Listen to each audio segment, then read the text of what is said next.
Have you ever trusted someone so much only to find out they were the ones who betrayed you the most? For me, that someone was my own sister. One day, I woke up thinking my future was secure, my dream of attending Columbia University finally within reach. But in a matter of moments, everything I'd worked for was ripped away. My college fund, $60,000 that I'd spent years counting on, was gone. And the worst part? The people who took it weren't strangers. They were my family. This is the story of how I fought back, even when it meant going up against the people I loved the most. The acceptance letter from Columbia University sat on my desk, its prestigious letterhead now feeling more like a cruel joke than a dream come true. I'd spent the last hour staring at my bank account balance, refreshing the page over and over, hoping there was some mistake. There wasn't. My college fund, all $60,000 of it, had vanished, leaving behind a pathetic $500 I'm Chloe, and this was supposed to be my moment. After 4 years of perfect grades, countless volunteer hours at the local animal shelter, and sacrificing every weekend to study while my friends enjoyed their teenage years, I'd finally done it. Columbia University wanted me, but now, staring at my empty bank account, I felt my carefully planned future crumbling around me. "Mom!" I shouted, my laptop clutched against my chest as I stormed downstairs. "What happened to my college fund?" The scene in our kitchen was almost surreal. My mother, Sandra, was preparing dinner while my sister Emily sat at the counter, excitedly showing her something on her phone. They were laughing about something, but the sound died as soon as they saw my face. "Honey, what's wrong?"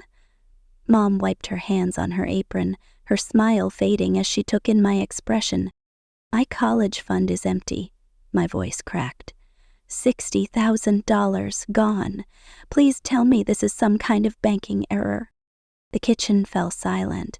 Emily suddenly became very interested in her phone, while Mom shifted uncomfortably beside the stove.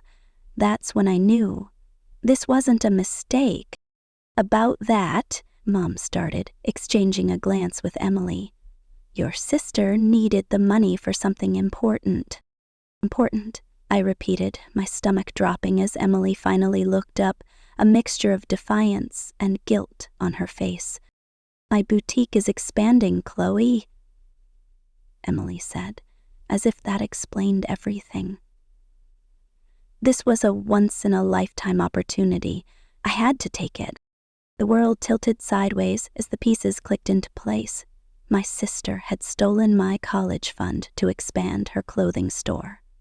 My future, my dreams, everything I'd worked for, gone because Emily wanted a bigger shop. I stared at Emily, my mind racing to process what she'd just said. "You took my college fund to expand your store?" My voice was barely above a whisper, but the disbelief and anger were unmistakable. "Chloe, listen," Emily said, her tone shifting to something almost pleading. "This was a huge opportunity for me. The boutique is doing well, but I needed the money to secure a new location and stock inventory. I'll pay you back, I promise." "Pay me back?" I laughed bitterly, the sound sharp and hollow. "Do you even hear yourself? That money wasn't yours to take. It was for my education, Emily, my future." "Columbia will still be there," Mom interjected, her voice calm but infuriatingly dismissive. "You can take a gap year, work, and save up again. Family comes first, Chloe. Emily needed this." I turned to Mom, my chest tightening. "You knew about this? You let her take my money?" "It's not like that," Mom said, avoiding my gaze. "We're a family, and families support each other. Emily's business is important for all of us. She's building something for her future, too." "Her future?" I snapped, my voice rising. "What about mine? I worked my entire life for this. Straight A's, no social life, no breaks, all for Columbia. And you just gave it away?" Emily crossed her arms, her guilt quickly replaced by defensiveness. You're being selfish, Chloe. This isn't just about you. My boutique is a family business. It's going to help all of us in the long run. Selfish? I repeated, feeling like I'd been slapped. You stole my future and I'm the selfish one? The room was suffocating.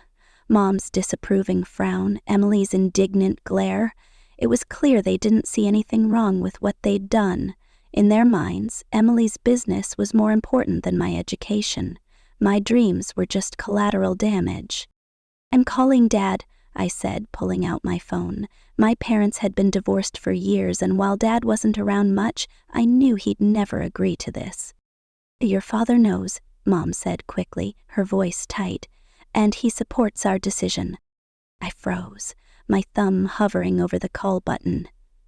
He knows? I asked, my voice trembling. He agreed to this? Mom hesitated, and that was all the confirmation I needed. He has no idea, does he? I said, my voice breaking. You lied to him, just like you lied to me? Tears blurred my vision as I grabbed my car keys from the counter. This isn't over, I said, my voice shaking with anger. What you did is illegal, Emily. You can't just take money that doesn't belong to you. Don't be dramatic, Emily scoffed, rolling her eyes. We're family. You can't sue family. Watch me, I spat, slamming the door behind me as I stormed out. As I sat in my car, my hands trembling on the steering wheel, I knew one thing for certain. If my family wouldn't fight for my future, I'd fight for it myself. I pulled out my phone and typed into the search bar, lawyers near me. The law office of Marcus & Associates was nothing like I expected. Instead of the dark, intimidating space I'd imagined, it was bright and modern, with sleek furniture and motivational quotes framed on the walls. But I wasn't here to admire the decor. I was here to take back what was mine.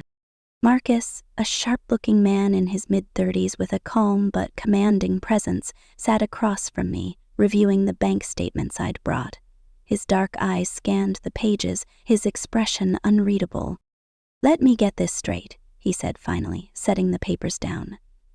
Your sister withdrew $60,000 from your college fund to expand her business, and your mother not only allowed it but actively supported her decision? Yes, I said, twisting the tissue in my hands. The account was set up by my grandparents specifically for my education. My name is the only one on it. They had no right to touch it. Marcus leaned back in his chair, his fingers steepled thoughtfully. They didn't just touch it, Chloe. Your sister committed theft, and your mother is an accessory. This is a clear-cut case. Hearing those words, theft and accessory, made my stomach churn. I'd known what they did was wrong, but hearing it framed in legal terms made it feel even more real, even more unforgivable. Can you help me get it back? I asked, my voice small but determined. Absolutely, Marcus said, his tone firm. But you need to understand what this means.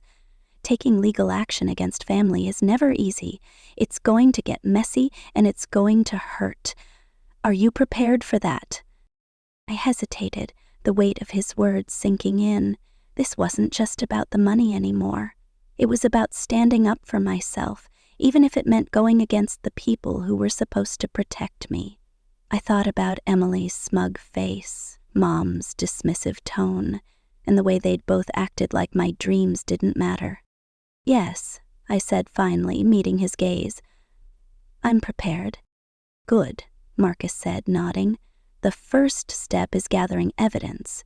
Do you have access to the account records? I do, I said, pulling out a folder. I printed everything I could find. There are withdrawals, transfers, all of it.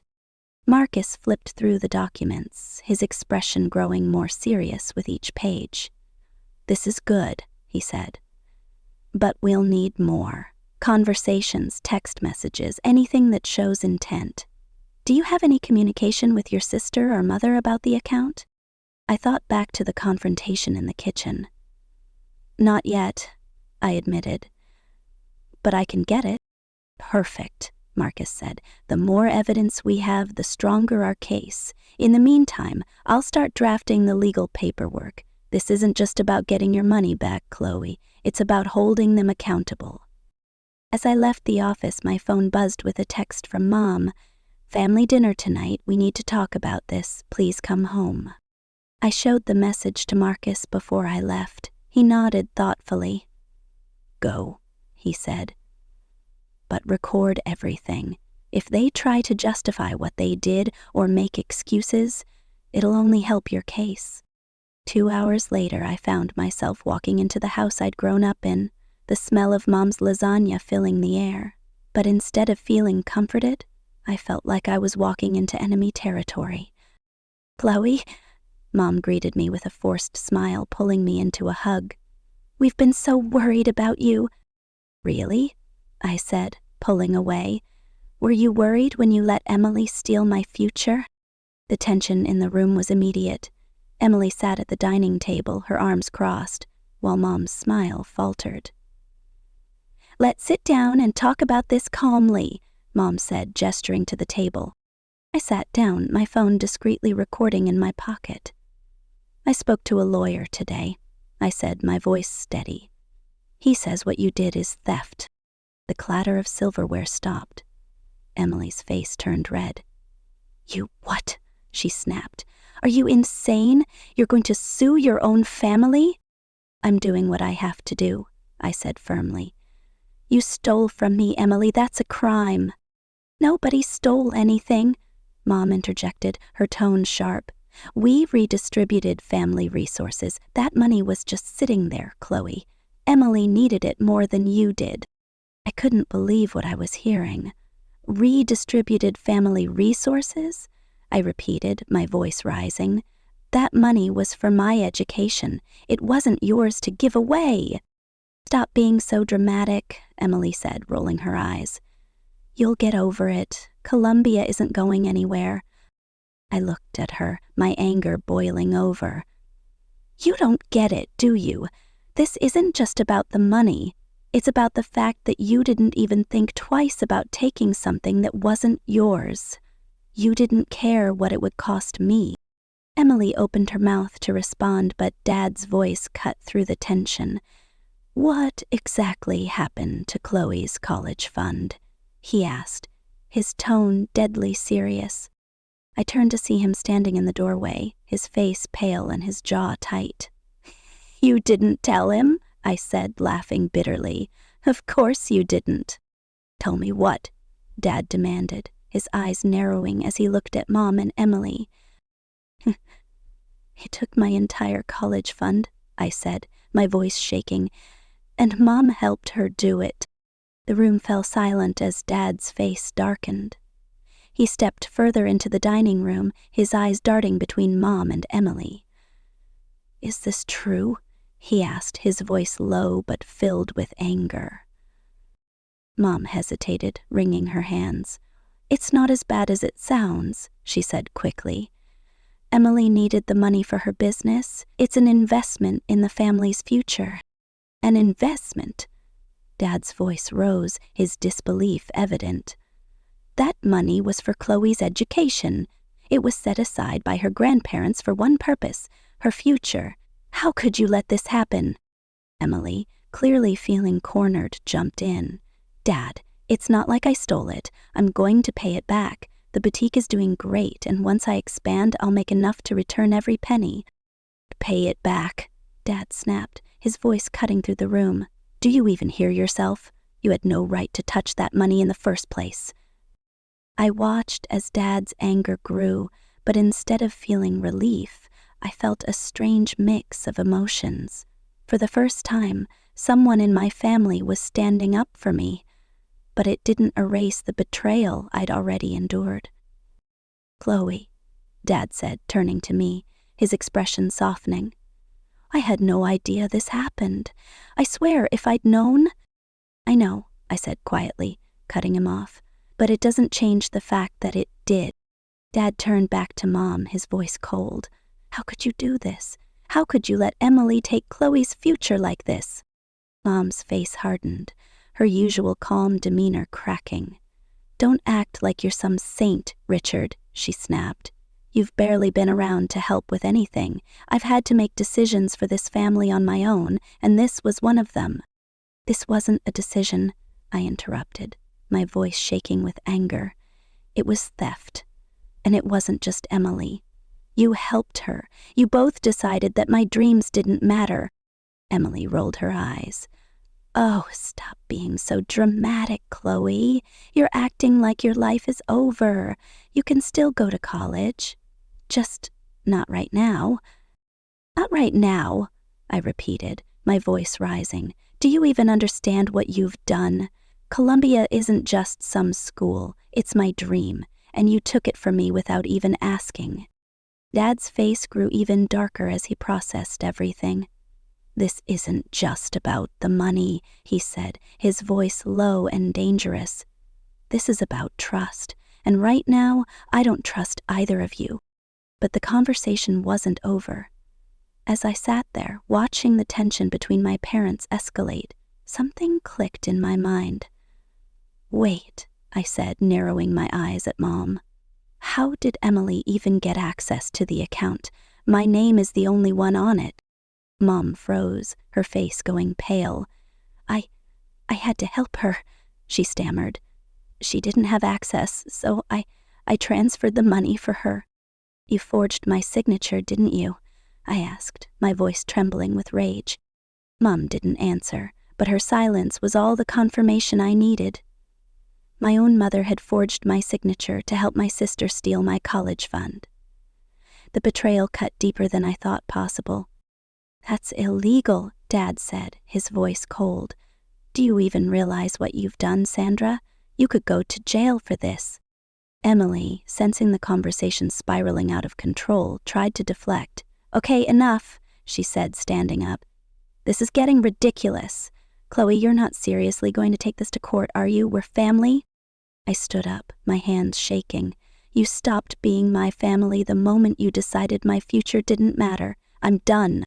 As I turned to leave, Emily called after me. "You're going to regret this, Chloe. You're going to tear this family apart." I paused at the door, my back to them.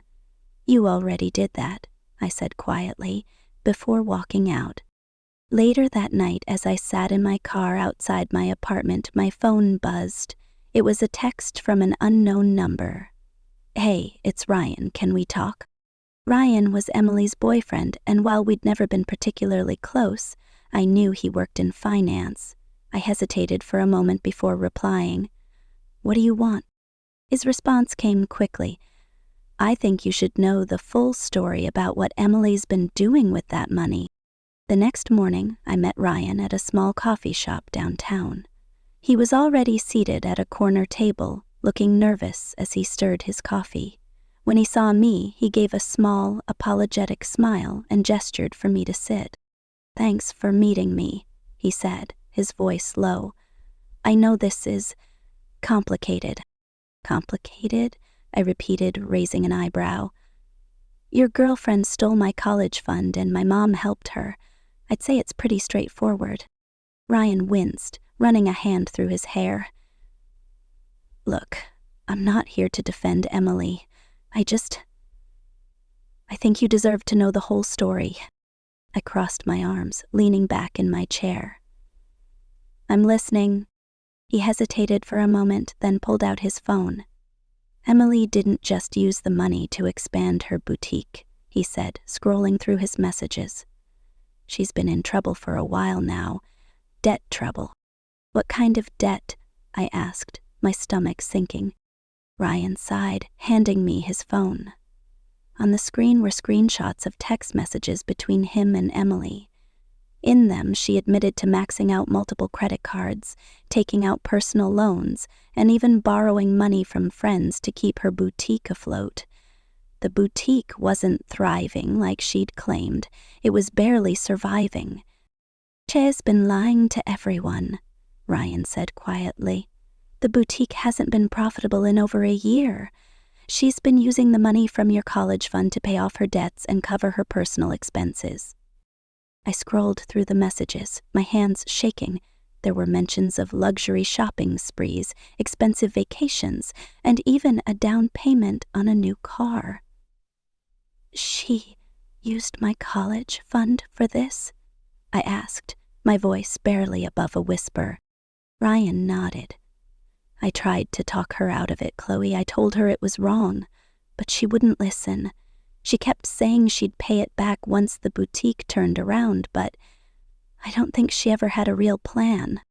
I stared at the messages, my anger boiling over. "And my mom knew about this?" Ryan hesitated. "I don't think she knew the full extent of it. Emily told her the money was just for the boutique expansion, but your mom still helped her get access to the account, so she's not exactly innocent." I leaned back in my chair, trying to process everything. It wasn't just about the boutique anymore. Emily had lied to everyone, used my money to cover her reckless spending, and dragged my mom into it. And now she was acting like I was the villain for wanting my money back? "Why are you telling me this?" I asked, looking up at Ryan. "You're her boyfriend. Shouldn't you be on her side?" Ryan sighed, running a hand through his hair. "I love Emily, but I can't stand by and watch her destroy your life to cover up her mistakes.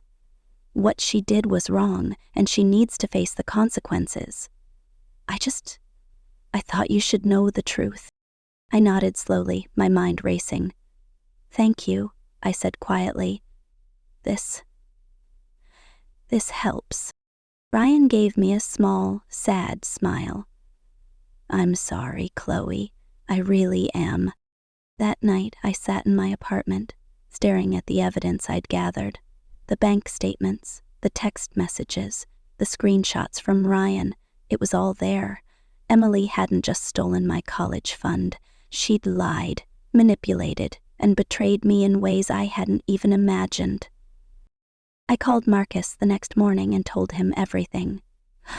"This changes things," he said, his tone serious. "If we can prove that Emily used the money for personal expenses and not the boutique, it strengthens your case. It also opens the door for additional charges like fraud." "Do we have enough evidence?" I asked, my voice steady despite the storm of emotions inside me. "We do," Marcus said. "But you need to be prepared, Chloe. This is going to get ugly.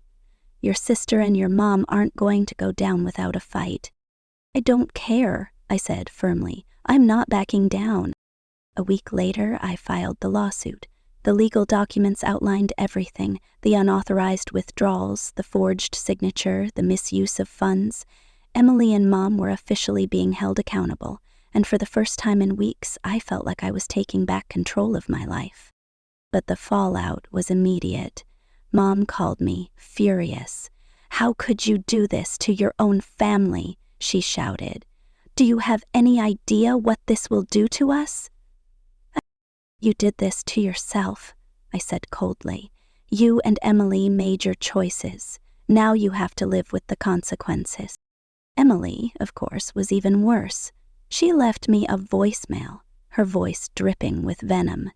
"You're pathetic, Chloe. You think you're so righteous, but all you're doing is tearing this family apart. I hope you're happy." I deleted the voicemail without listening to the rest.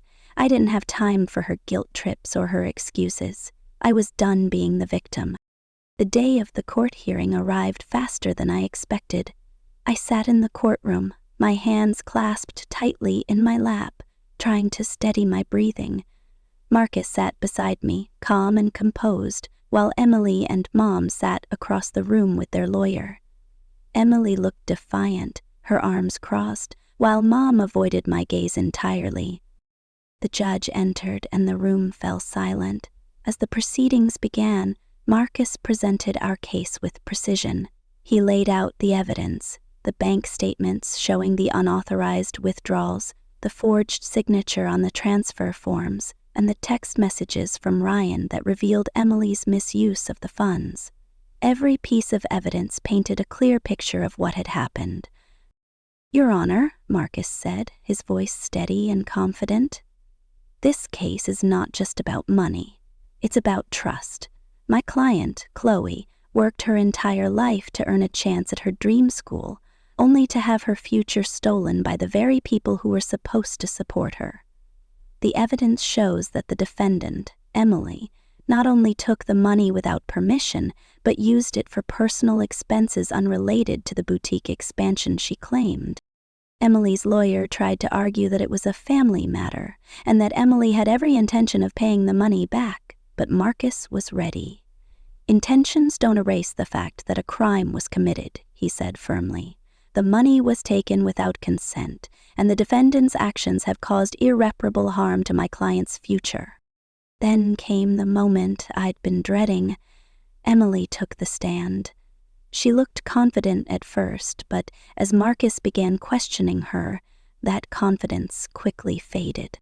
"Emiez," Marcus began, holding up a copy of the bank statement, "can you explain why you withdrew $60,000 from an account that was not in your name?" Emily shifted uncomfortably. I needed the money for my boutique," she said, her voice defensive. "It was an investment." Marcus nodded, as if he expected that answer. "And can you explain these charges?" He held up another document listing transactions from luxury stores, a vacation resort, and a car dealership.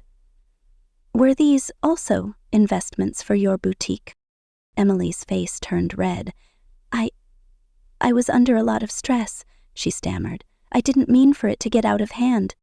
"So, you admit that you used the money for personal expenses?" Marcus pressed. Emily hesitated, glancing at her lawyer, but there was no way out. "Yes," she muttered, barely audible. The courtroom buzzed with whispers, but Marcus wasn't done. "And did you forge your sister's signature to access the account?" Emily's eyes darted to Mom, who looked like she wanted to disappear.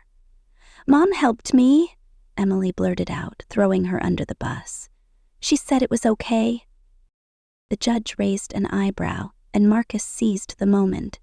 "So, not only did you take money that wasn't yours, but you also involved your mother in forging legal documents, is that correct?" Emily didn't answer, but her silence spoke volumes. When Mom took the stand, things didn't get any better for them. She tried to justify her actions, saying she was just trying to help both daughters, but Marcus quickly dismantled her argument. "Mrs. Sandra," he said, his tone sharp, "did you ever consider the impact this would have on Chloe? Did you think about what it would mean for her future?" Mom looked down, her voice barely a whisper. "I thought Emily would pay it back." "But she didn't," Marcus said firmly. "And now Chloe is the one paying the price." After hours of testimony and evidence, the judge finally delivered the verdict. Emily was ordered to repay the full $60,000 plus interest within a set time frame. If she failed to do so, her assets, including her boutique, would be seized. Mom was also held accountable for her role in the forgery and was fined for her involvement. As the judge's gavel came down, I felt a wave of relief wash over me. Justice had been served. But it wasn't just about the money. It was about standing up for myself and proving that what they did was wrong. The aftermath was messy, to say the least. Emily was furious, blaming me for ruining her life. She was forced to sell her boutique to cover the repayment, and her relationship with Ryan ended shortly after. He told me later that he couldn't stay with someone who refused to take responsibility for her actions. Mom, on the other hand, was devastated. She tried to reach out to me, leaving voicemails and sending texts, but I couldn't bring myself to respond. Her betrayal cut too deep, and I needed time to heal. Dad, however, was my rock through it all. He helped me navigate the emotional fallout and even offered to help me financially while I figured out my next steps. "I'm proud of you, Chloe," he said one night over dinner. "You stood up for yourself, even when it wasn't easy. That takes real strength." A few months later, I received an email from Columbia University. They'd heard about my story, how I fought for my education and refused to let anyone take my future away. To my shock, they offered me a partial scholarship, enough to cover what I couldn't afford on my own. As I walked through the gates of Columbia for the first time, I felt a sense of pride I'd never felt before. I'd fought for this moment, and I'd won. My family might never be the same, but I'd learned an important lesson. Sometimes the people who are supposed to protect you are the ones who hurt you the most. And when sitting in my dorm room at Columbia, I finally had a moment to reflect on everything that had happened. The past year had been the hardest of my life, but it had also been the most transformative. I'd learned lessons I never expected to learn, especially from the people I thought I could trust the most. My relationship with my family was fractured, and I wasn't sure if it would ever fully heal. Emily and I hadn't spoken since the court case ended. She'd sent a few half-hearted texts, but they were more about her blaming me for her problems than apologizing for what she'd done. Mom, on the other hand, had been trying to rebuild our relationship. She'd sent letters, left voicemails, and even showed up at my apartment once, but I wasn't ready to forgive her. Not yet. Dad had become my biggest supporter. He helped me move into my dorm, and when he hugged me goodbye, he said something that stuck with me. "Chloe, you've shown more strength and resilience than most people ever will. Don't let anyone take that away from you." Those words echoed in my mind as I unpacked my things and set up my new life. For the first time in months, I felt like I could breathe again. I was finally where I was meant to be. Looking back, I realized that this wasn't just a story about money or betrayal. It was about standing up for myself when no one else would. It was about learning that sometimes the people you love the most can let you down, and that's okay. It doesn't mean you have to let them walk all over you. I also learned that family isn't just about blood. It's about the people who show up for you, who support you, and who respect your dreams. For me, that person was my dad, and I'll always be grateful for him. But most importantly, I learned that I'm stronger than I ever thought I could be. I fought for my future and I won. And while the scars of what happened will always be there, they're a reminder of what I overcame.